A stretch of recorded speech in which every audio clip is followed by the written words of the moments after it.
Hello again, listeners, and welcome to another episode of the MM360 Global Movement Special Series we call Chatting with Slava the Jordanian. I'm your host, Slava the Jordanian, or as some of you know me on Instagram and social media, STJ. I am here with my one and only JD Yusef as my co-host. And here in this series, we get to tell our stories in order to uncover and discover the secrets, the tools, the lessons of our immigration journey for one reason only, in order for us to master an unlimited mindset by eliminating limited beliefs and limited thoughts that will hinder you from achieving what you try to achieve as you get displaced from your home world by choice or by default, by design or by default, so to speak. How you doing, Yusef? Doing well, Dr. Slava. Thank you so much for having me again. So nice to see you. No, thank you for collaborating and partnering with me. I'm very, very excited about this episode. And we spoke a lot about this, didn't we?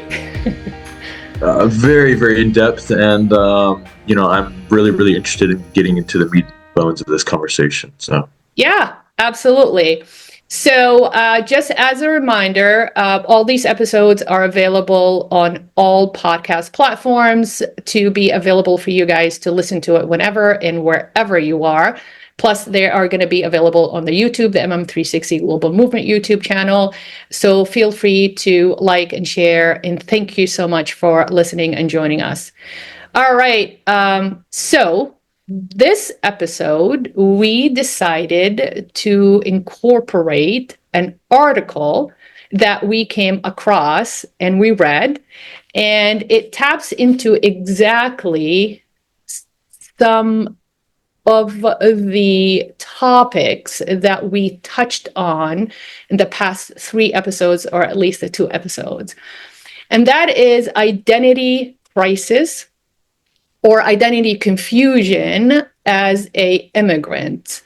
Last episode, we talked about being a child of diaspora, or being the immigrant that got displaced by default or by design, or even as somebody who is displacing themselves from their small town, even village within the same country, to go into a bigger city or a bigger town to pursue more opportunities and more resources to make your life better, and to give back to your community, whether you are seeking education, whether you're seeking different profession, whether you're seeking certain training, taking that training and applying yourself in your new world, or taking all these tools and all these skills, going back to your home world and serving, giving back to your community, giving back to your tribe, giving back to your village, town, or even your family. That happens a lot around the world as we speak. And the world becoming closer and closer interwoven together because of social media, because of the digital technology that helps us stay in touch with each other. And the world and the globe becoming a very, very small world. Everybody can talk to everybody all around the world. I'm here in New Hampshire, and Yusuf is in Alabama, and we met through LinkedIn, as we mentioned in other episodes. And here we are, we are doing a lot of fun projects together, and we are talking about things we never thought we are going to given the opportunity or the platform to talk about and tell our stories. So let's jump into the article and see where we end up, Yusuf, shall we? Sounds great. Let's do it. All right. So this article, I'm going to put my glasses on because after 40, you wear reading glasses. Yes, you do. Wait and see. You'll find out yourself. So this article is called Migration, Cultural Bereavement, and Cultural Identity. It is written by the National Library of Medicine, or published by the National Library of Medicine. And what caught my eye is it's a really, really good article. It's very easy to read, but the amazing thing is they touched upon everything that personally I can speak to myself, and I hope you guys relate or identify with that.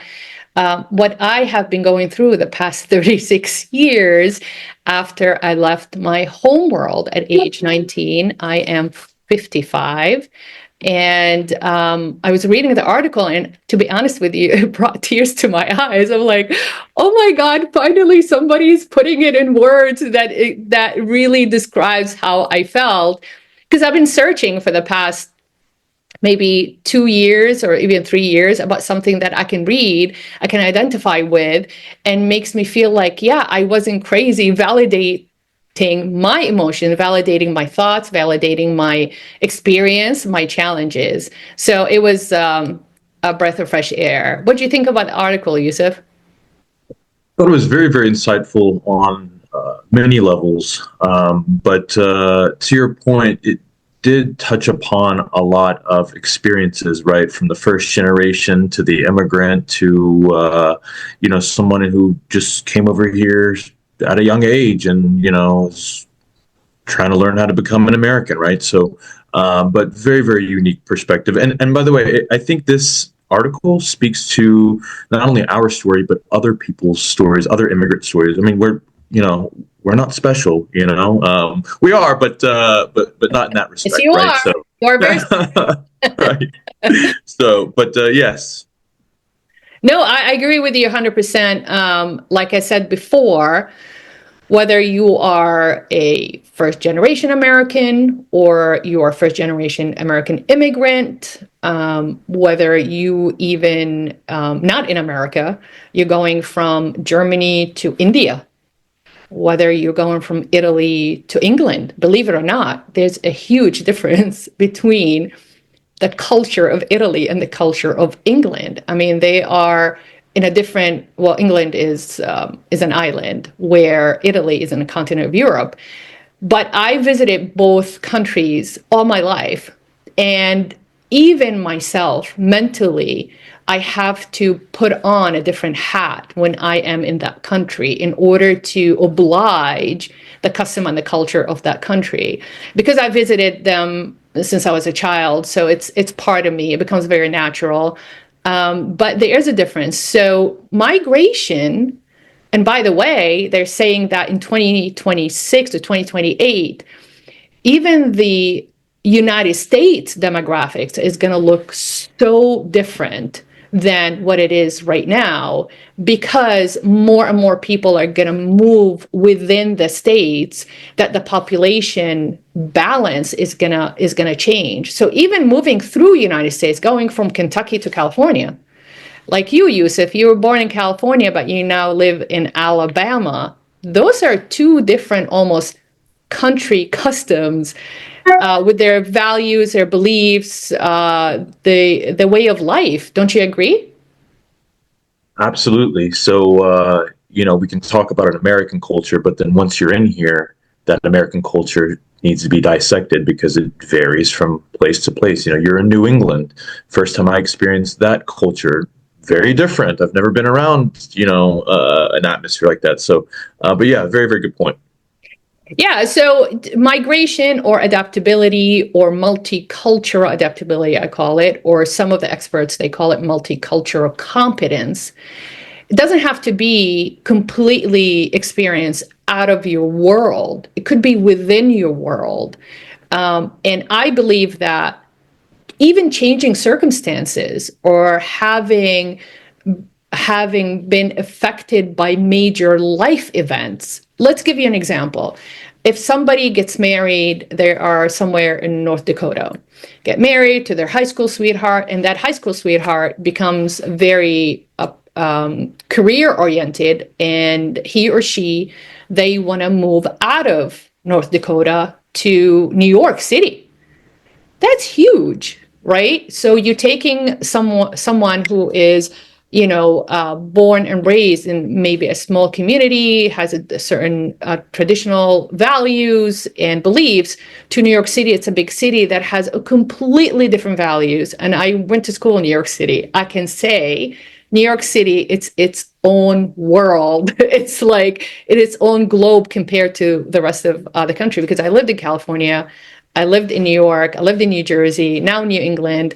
I visited Florida a lot. I'd never been in the Midwest, but I met a lot of, or the middle of the country, I met a lot of patients from there, whether they got displaced because of career, professional, school, or they married somebody from New England and they settled here. So they had to go through that identity transformation, so to speak, or identity rehabilitation. And in order for them to fit into the new community they embarked upon.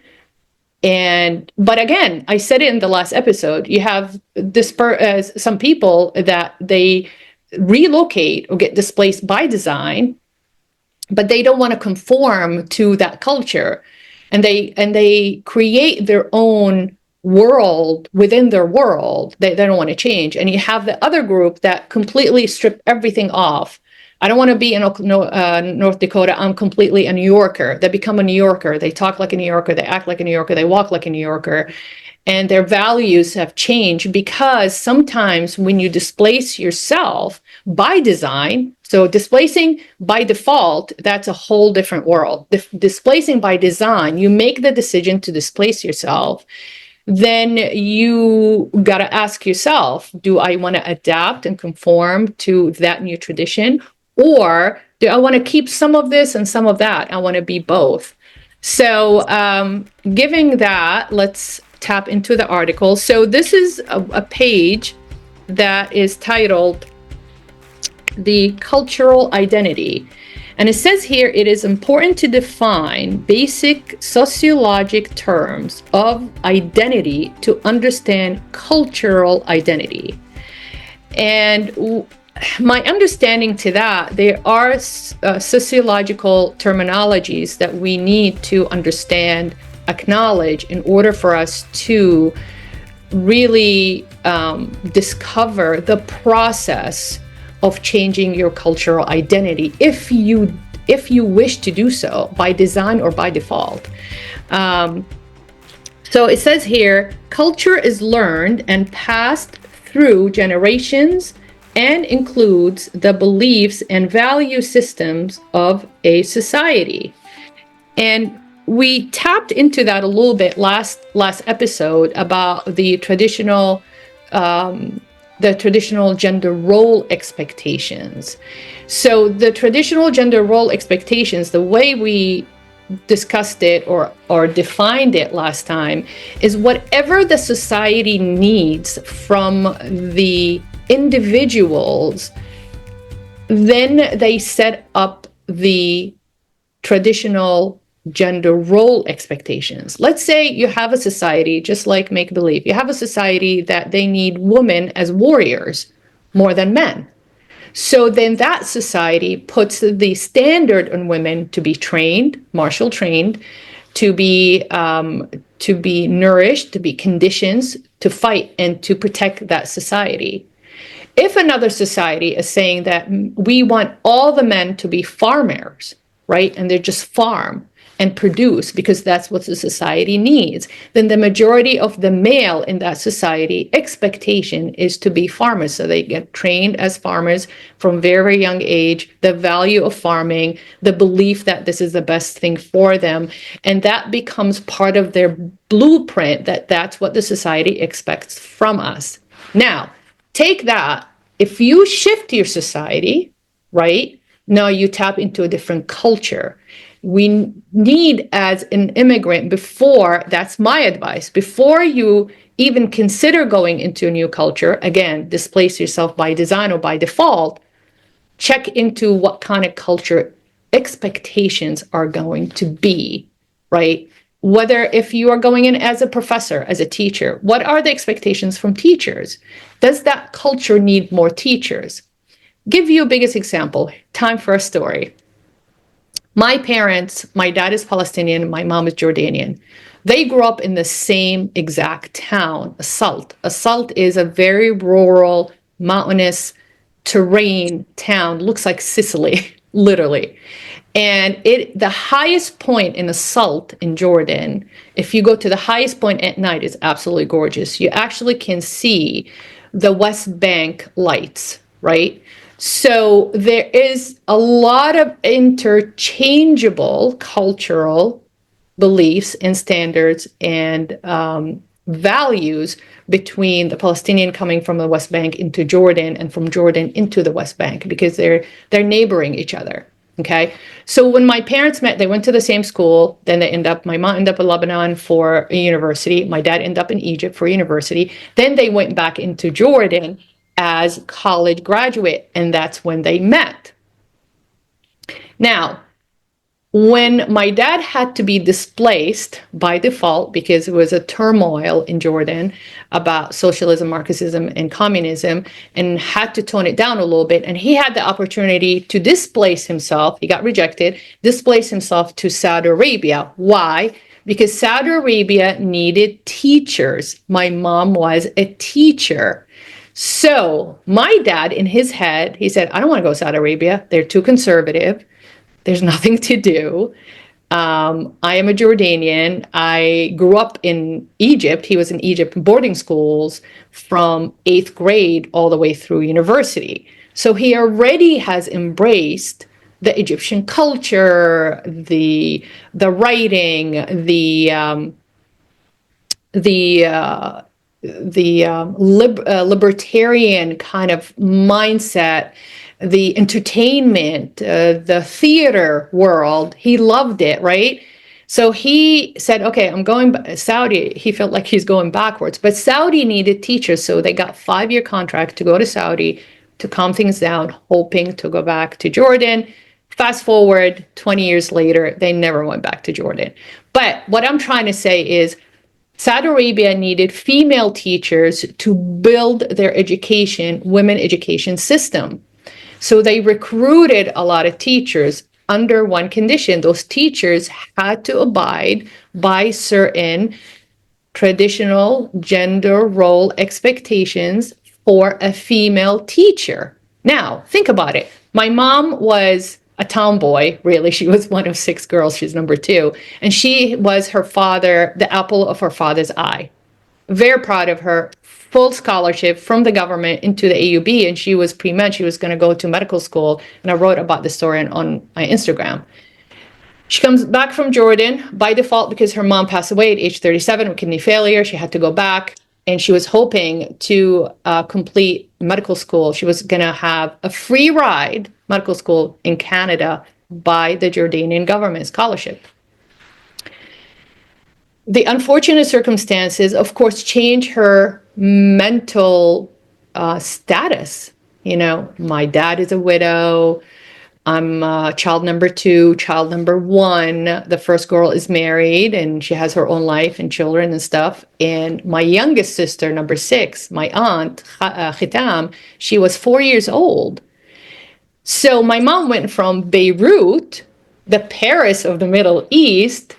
Can you imagine going to school in the 60s, in university in Beirut in the 60s, and going back to a SALT, very conservative, very traditional, very tribal influenced community and society? Not only that, by default, because her mom passed away and she felt that the traditional gender role expectation from her. Now she's the matriarch of the family because her eldest sister is married, her mom is gone. She had a responsibility to forget about her dreams and to help and serve the family. So now, can you imagine what my mom was going through? She went from being a doctor, all right, I'm going to teach for a little bit, see what things are going, and maybe I can revive my scholarship later to go to medical school. I just want to make sure my dad and my sisters are fine. Of course, that did not happen because through that process, she met my father. So from going from Jordan to Lebanon, from Lebanon back to Jordan, from Jordan to Saudi, I cannot even imagine the cultural competency that she had to adapt to or adopt in order for her to survive Saudi Arabia. Now, add to that, when her sister graduated from University of Cairo, visited Saudi Arabia, she landed a prince of Saudi Arabia. Then my dad used to tell me, I'm never going back to Jordan because now your aunt decided to marry a prince, and now she is rooted in Saudi Arabia. Of course, your mom wants to be close to her sister because of her past experience of leaving her family behind, and then her mom passed away, feeling responsible going back. Now I'm not leaving Saudi, which it really weighted on him. And sure enough, 19 years later, we never left Saudi, and he never went back to Jordan. He actually ended up in Colorado. Oh, can you imagine what they're, now that this is without social media, this is without cell phones, this is without internet. How did they master a mindset? I'm not sure if it was limited or unlimited mindset in order to survive it. And when you ask us like, what's wrong with my parents? That's what's wrong with your parents. They've been through a lot of adaptability. They sacrifice a lot for us, for a better life, and also for them.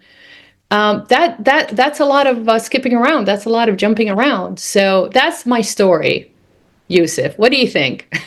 That's quite remarkable. You're a very good storyteller, A, and B. I think this exemplifies kind of the atypical story of our people, right? It has been filled with turbulence and heartache, but we still managed to figure out a way to overcome. Like your dad ended up in Colorado, of all places, right? Yeah. Totally random, based upon his. Very random. You know what? The funny thing is, I remember when we asked him. So, mind you, this is a timeline. I'm always about timeline, context. So, timeline. I got engaged in 1991. Last time I was in Saudi Arabia was the Gulf War. After the Gulf War, and I remember sitting with my dad in his study. I'm like, Dad, what do you want to do? He goes, I have no idea. I'm like, come on, Dad, you always have a plan. Of course you do. That's what I get it from. It's strategic planning comes from my dad. And he goes, I don't know. And I said, listen, I'm getting married next year. Got married August 1992. And you guys need to really consider relocation, another displacement. He looked at me. He goes, I'm going back to Jordan. I'm like, how about my mom? He goes, I don't know. She got me stuck here for 20 years, supposed to be 5. And I don't really care. I might be going back to Jordan. So I said, okay, so left it at that, left Saudi, never went back. That was the last time I was in the Middle East, 1991, by the way. And I'm going back to Egypt for vacation in 2 weeks. And it's crazy going back to the Middle East. But anyways, so I left, got married. Then I find out that my parents are moving to Colorado. So this was one of the few phone calls that I initiated with my dad. So I picked up the phone, called Dad. I only call Dad when it's really serious. I'm like, Dad, Colorado? Really? He goes, well, you live in Maine. Or you're going to be living in Maine because after graduation, my husband ended up in a job there. And I want to go to Colorado. I said, why Colorado? He goes, well, he did his research and he wanted a state that has no humidity like Saudi Arabia, no heat like Saudi Arabia, and no water. He was a great swimmer. My mom is not a great swimmer. My mom's terrified of water. And he wants mountains. He wants mountains so he can hike and walk. And believe it or not, he had his own garden, like somebody I know. And he loved it there. He loved the dry air. He loved the view. He loved the comfortable winters. He didn't mind snow as long as it's manageable and you can just get up after snowfall. Colorado is beautiful like that. And he didn't have to deal with water or too much humidity, basically. And he got buried there too. That was his wish. He got buried in a beautiful, beautiful spot in the mountains. And I'll share that picture one day, hopefully, with you guys. So, but that's my dad mindset process when he decided or had to decide on a place that he knew that's going to be his last stomping ground.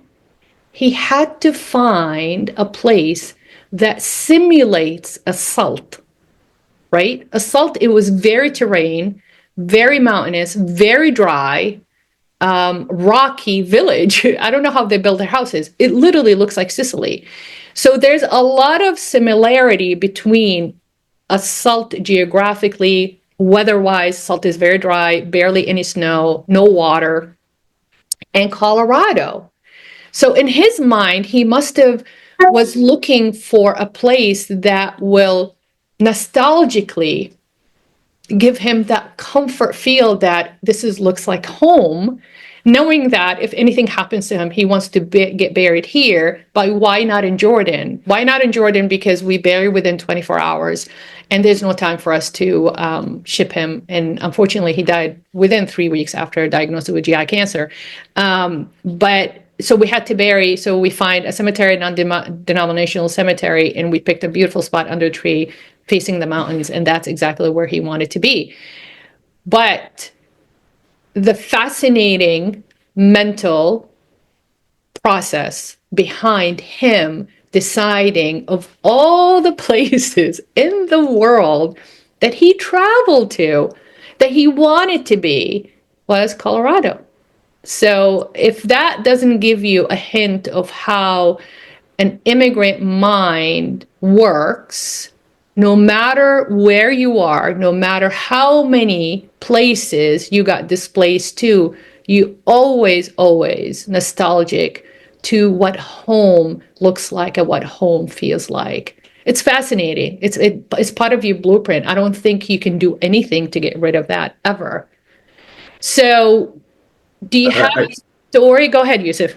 I was just going to say, I think going back to one of our main themes in previous podcasts was knowing where you come from is very powerful and kind of gives you direction. So it seems like, with many immigrants, refugees, that they're always trying to find a home away from home, right? And so that's very, very powerful because that's your comfort zone, right? That's where you want to retreat because you're in a foreign environment and everything is new and scary, and you have to keep your guard up, right? So very, very unique, very interesting story. Thank you for sharing. Yeah, of course. Now, tapping into the concept of mastering an unlimited mindset by eliminating limited beliefs. If my dad had any limiting ideation, he would have never, ever achieved as much as he would have achieved. Now, my dad was a libertarian. My dad was a feminist. My dad was all about civility, justice, equality. And he wrote about that in his books. But for somebody that is, of course, to write that much and to write passionately about these ideas, you have to have an unlimited mindset. With all the challenges that he had, like I said, he tried to conform to the Saudi lifestyle. He tried to become a Saudi. That did not work out. He tried to convince us to go back to Jordan. That did not work out. He tried to convince my mom, to convince her sister not to marry a Saudi prince in order for us to go back to Jordan. That did not work out. So those are also mental rejections. Those are not physical rejections, not literally somebody shoving him on the side of the road saying, you don't belong here, get out. Those are circumstantial rejections. Those are socioeconomical rejections that obligated him to displace himself by design and partially by default in order to give his family a better life. Now, if my dad had a limited mindset, we would have stayed in Jordan for sure. It's like, I don't care. That's my country. Take it or leave it. You got to accept me the way I am. It doesn't really matter. But he did not have a limited mindset, and he kept his mind open of all the possibilities, all the resources, and all the opportunities that the universe will ever give him. Of course, and we have a saying, like I mentioned in the last episode, الغربة صعبة والثمن غالي. Displacement, migration, moving, stepping out of your comfort zone is difficult. It's very, very challenging. I don't like the word difficult because difficult, it's almost like a dead end. It is challenging because when you say challenge, it means there's a resolution, there's a solution to it. But also, with what price? So when you displace yourself by design, you have to weigh your options, right? Am I sacrificing this much for gain, loss and gain, right? Like you said, the punishment has to match the crime, right? So the gain has to match the loss in order for you to justify that sacrifice that you're going to make. So it is fascinating, and I constantly think about it all the time. What must have my dad been thinking when he made that decision? And he didn't have one child or two children, he had five. So it's not like, okay, I have plan A, plan B for two kids. I had to have plan A, plan B, plan C for five kids. So we're talking about 15 different plans, financially, economically, education, professionally, all that stuff. So I can't even imagine him sleeping a night. Now, after the fact, now I'm 55, I'm realizing that I didn't give him much credit when he was alive, because I thought he was always an obstructor, disruptor, too much of a disruptor. And I felt like he did not do it with moderation. But I guess he did, now reflecting back on the facts and spending a lot of time thinking of him as an adult trying to make ends meet. And I really admire that about him. So those are the stories that we share in order for us to paying homage to our ancestors, our parents.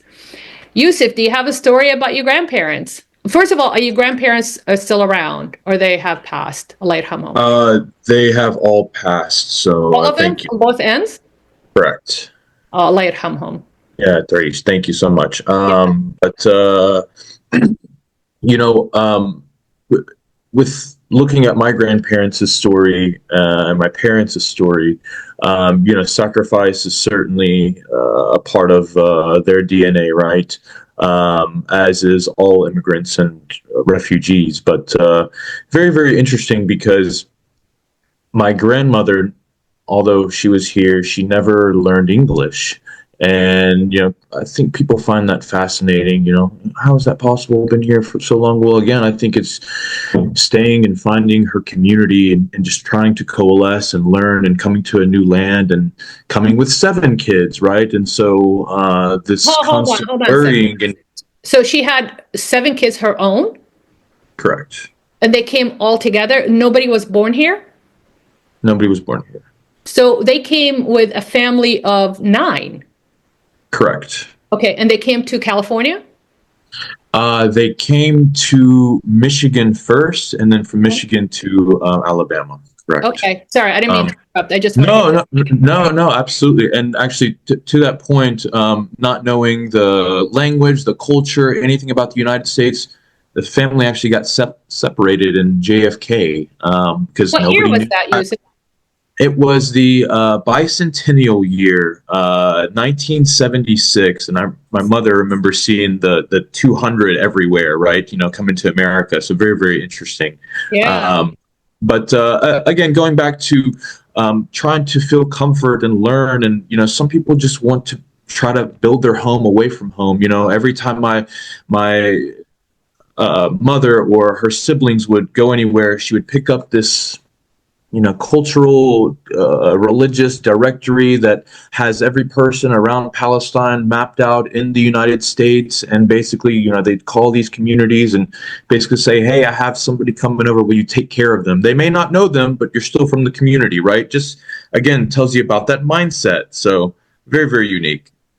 Yeah, and keep in mind, that's just for our listeners or our millennials or Gen Zs, 1976, there is no internet, no social media, no cell phones. So people corresponded by post, and people communicated or interacted by what Yusuf said is some kind of a flyer. So you go to a religious center or a cultural center or a center that you're just gathering for people to reminisce about their home world and exchange ideas, where you're from. And believe it or not, they might find relatives too.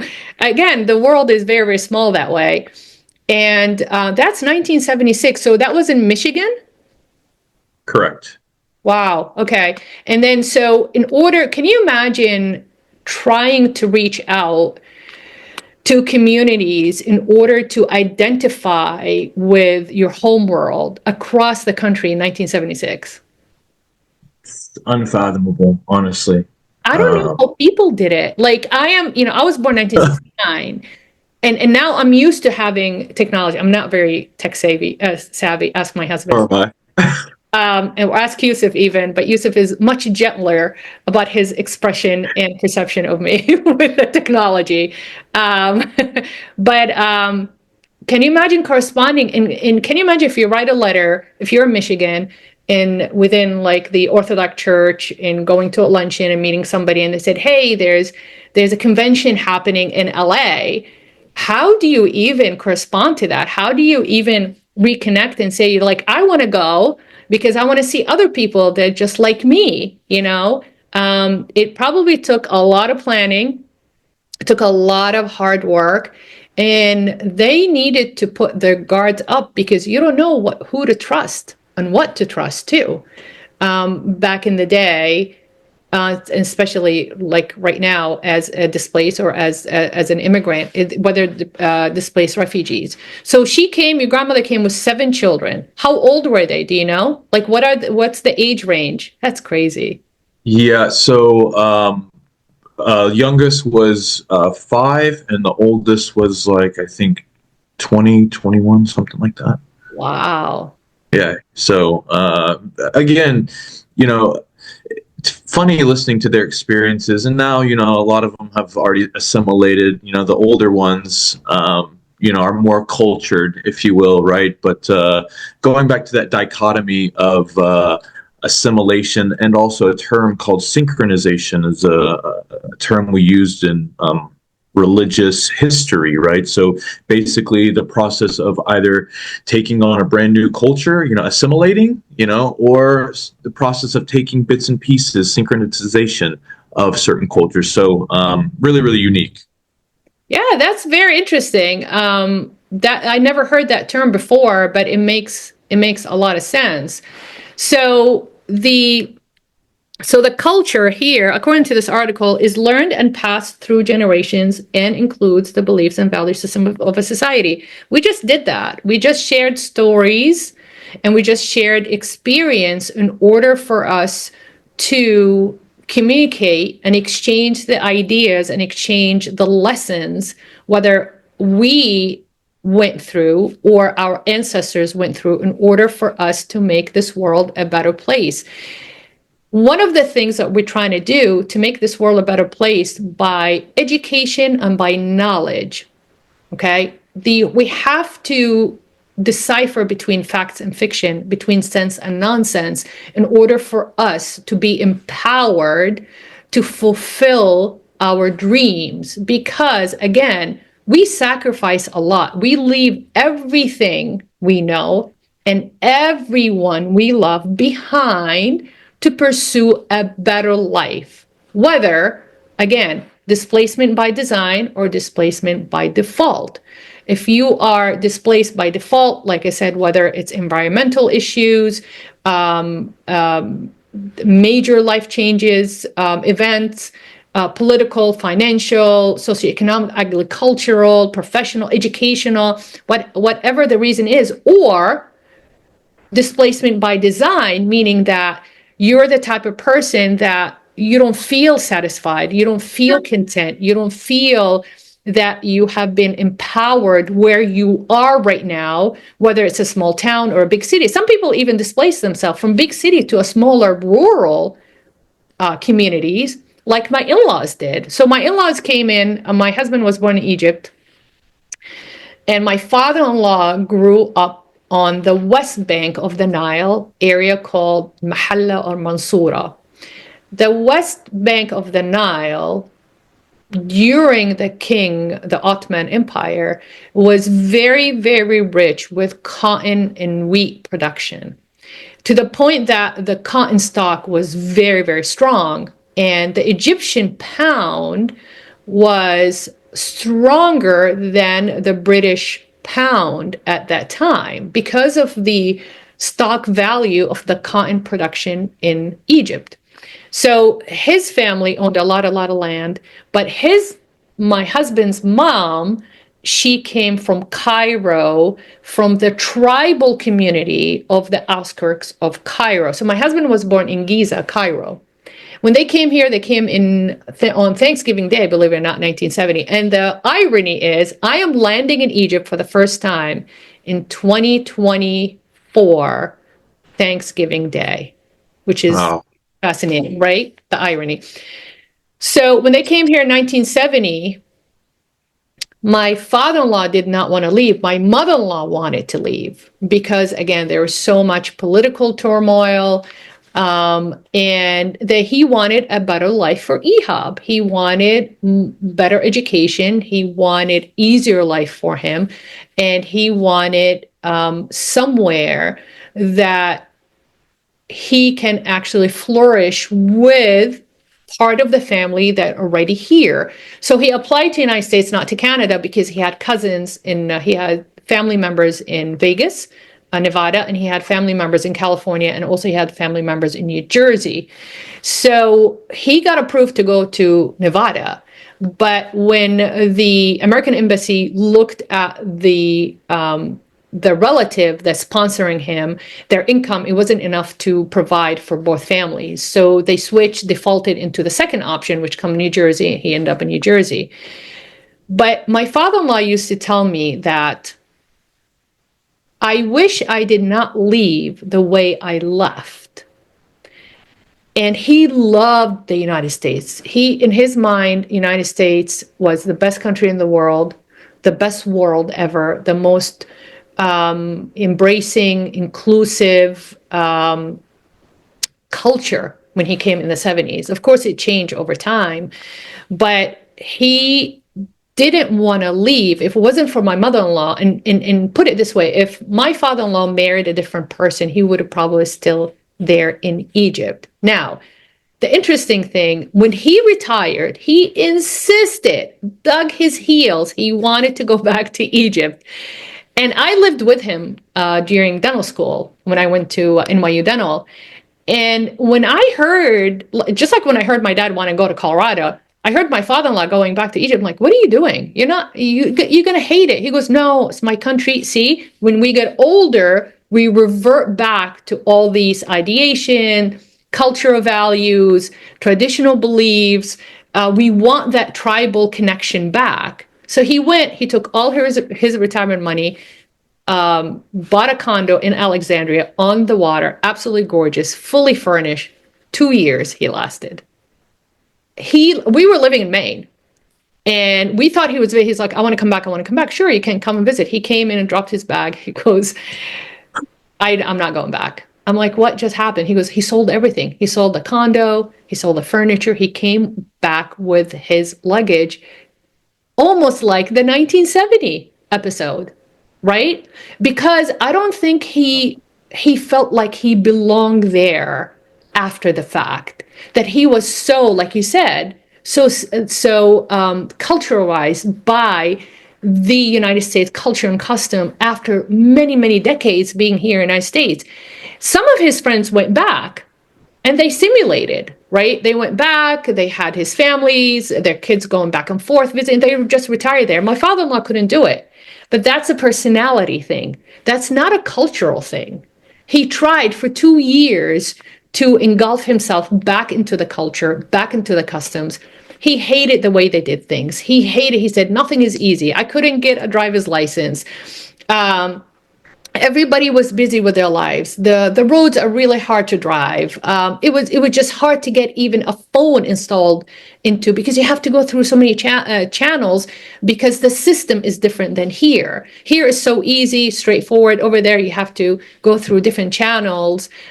It's not as simple and straightforward as the United States, but he had to find out for himself, because in his mind, when he decided to go back, he thought, okay, I'm going back. I'm very nostalgic about home. He thought he was going to go back to the original life that he had, because that's all the memory he had, right? And he didn't even visit, he visited Egypt every couple of years, but he was there as a visitor, not as somebody that's living every single day trying to get things done at home on daily basis.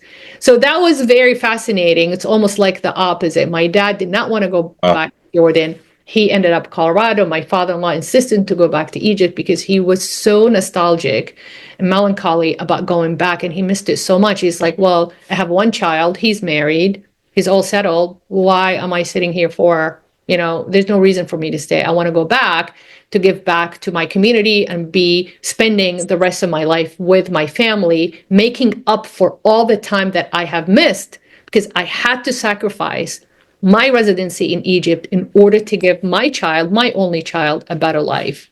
That is fascinating indeed. And like I said, I can't even imagine the identity crisis that he had to go through back and forth, and that taps into the cultural adaptability, multiple cultural adaptability, multicultural competency too, for him to be able to just switch back and forth. He went for 2 years, he didn't like it, he came to the United States as if nothing happened. But that's what you gain as an immigrant, regardless of the mindset. You gain the ability to adjust and adapt. It's like, okay, this doesn't work. I got to go back there because I have experienced that before. And I have the tools and I have the lessons in order to go back to that life. My dad did, and he flourished in Colorado. He lived in Jordan. He lived in Egypt, Jordan, Saudi, and then the United States. He was displaced 4 times, right? And that gained for him that cultural adaptability and multicultural competency too. Does that resonate with you? Yeah, that's very, very powerful, actually. And, the whole idea of, leaving your homeland or your home and then trying to return to it, or this sense of nostalgia is very, very powerful. But also, again, it comes back to those clashing of two worlds and our development of our personality and our character, right, over time based upon our experiences. So. Yes, absolutely, 100%. So the rest of the paragraph says culture has been described as features that are shared and bind people together into a community. And we did discuss that, right? Telling our stories brings us together.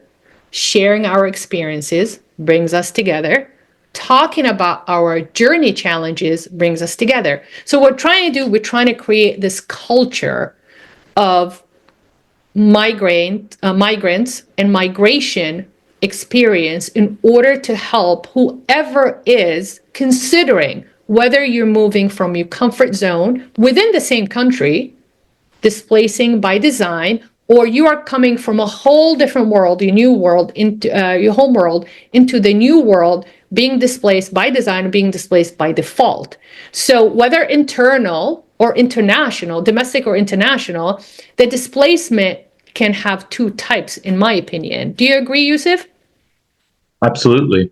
And not to get too philosophical, but I think there could be a physical and a mental displacement, right? Again, there's something that needs to be said about people who come to this country and then who don't want to adapt at all, right? Because they have this sense of belonging back home and they're familiar, and everything that's unknown is scary and dangerous. So, but very, very powerful. But don't you think that sometimes those emotions, the feeling of fear, the feeling of not feeling, the feeling of insecurity, have you seen through whether your family, friends, or through your community, or even just your family, have you seen any pattern that they took all these emotions and fueled their drive to make something better of themselves?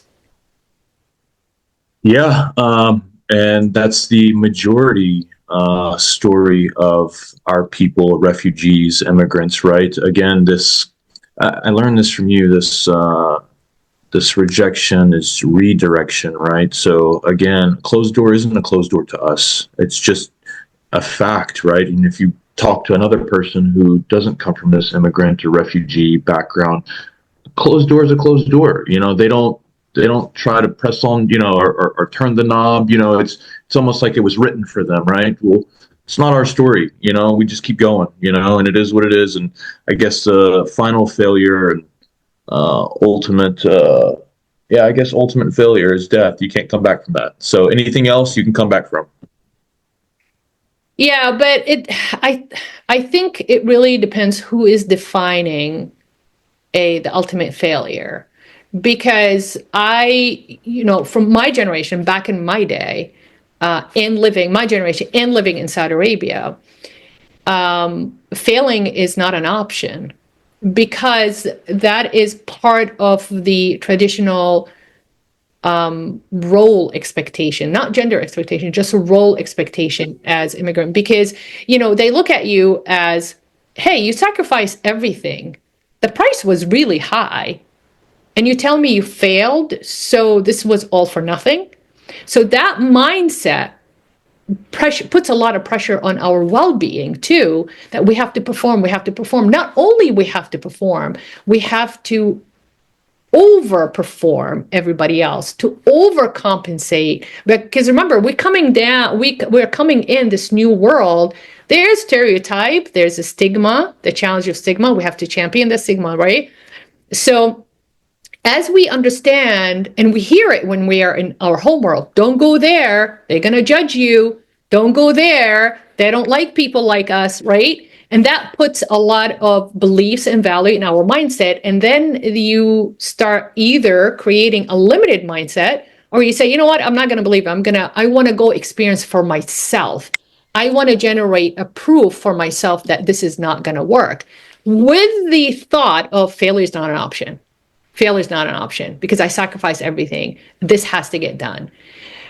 So there is, as migrant, as a foreigner to the new world, as an outsider, right? There is a clash between, okay, my fear and my motion of insecurity because I'm not safe, because I'm not home.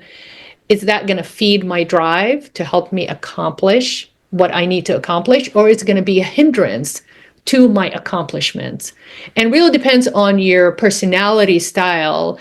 And a lot of people that I left behind at home, like my own cousins, right? They are royalty, they're very privileged, they have all the resources in the world that they need, but they never left home, right? They are in the same even district in Jeddah, Saudi Arabia. They haven't even spread their wings outside the district where they grew up. Where here I am, and those are Saudis, not only privileged Saudis, royalty Saudis, but they're so scared and they're so attached to their culture and their community. Of course, there is social obligations too, but even by marriage, it's not like they're living in Riyadh. They're still in Jeddah. So that's a different mindset behind, I'm very comfortable, why should I change it? And you have a disruptor, they're saying like, no, I want to change because I want a better life. And that taps into the mastering an unlimited mindset by eliminating limited beliefs. Any final thoughts for our listeners? Because we're reaching to, I can't believe it's been an hour. Any final thoughts, Yusef?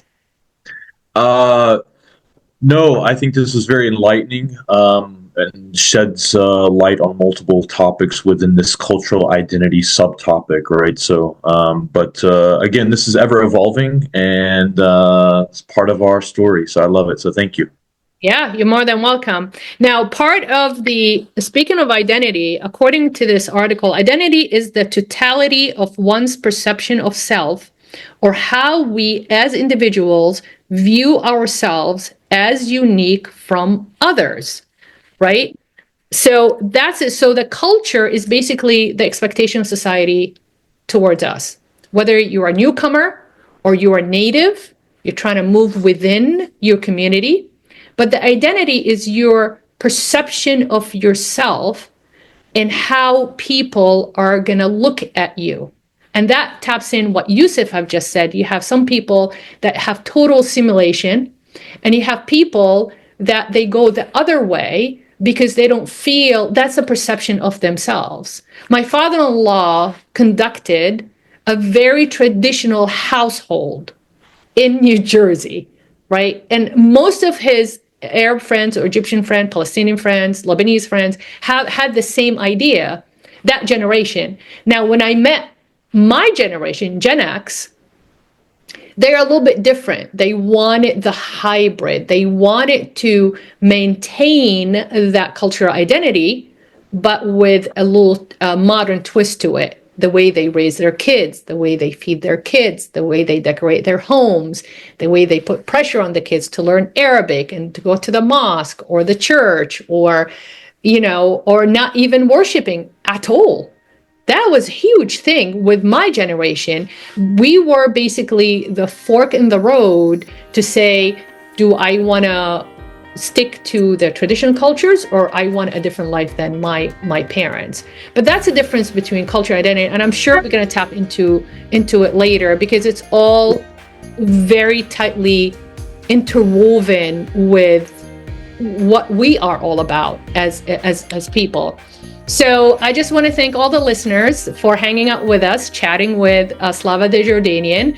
And as a reminder, please like and share. And these episodes are on all the podcast platforms for you guys to listen to it wherever you are, whenever you are. And also it is available on the MM360 Global Movement YouTube channel. So please, as a reminder, thank you so much, JD Yusef. I really, really love talking to you. I'm looking forward for our next week, episode 2. But also, I would like to remind you, for the sake of humanity, please continue sharing your stories and telling your stories, because that's how we learn, and that's how we maintain our cultural meaning too, as a tribe on this platform. So thank you so much for listening, and we hope to see you next time. Bye. Bye for now.